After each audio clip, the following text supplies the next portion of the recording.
Позната мелодия, нали? Държавата Абсурдистан.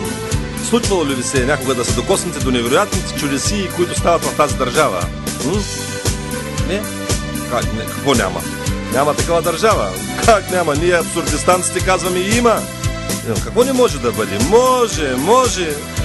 Къде още може? Държавата Абсурдистан, спокойно без гримаса. Не търсете я по карти, няма я в атласа. Не бе, не че е мираж или пък измама, тя реално си е факт, но държава няма.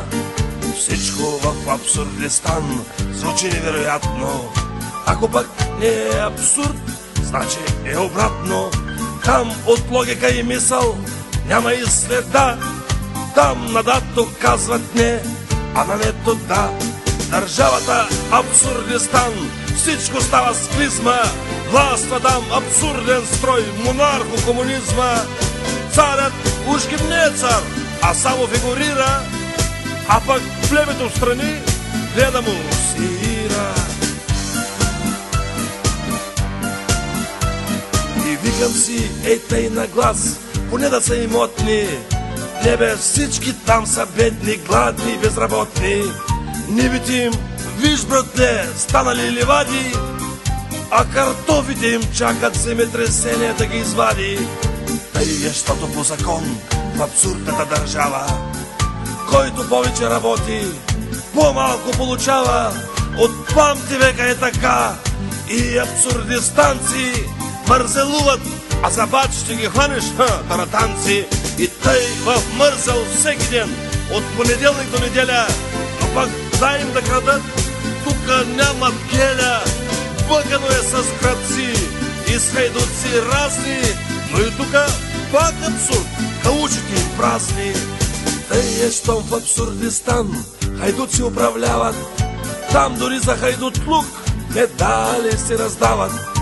И мечтаят в розов блян, там деца и внуци, да успеят някой ден и те като хайдуци.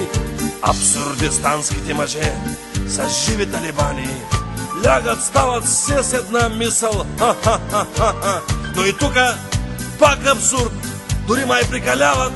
Какви мъже са, щом на тях педали управляват. И тъй в веселие и в худош или в магикански живей абсурдният народ, булгар абсурдистански. Какво ти НАТО там за тях и каква Европа? На тях последният им шанс остава май от топа.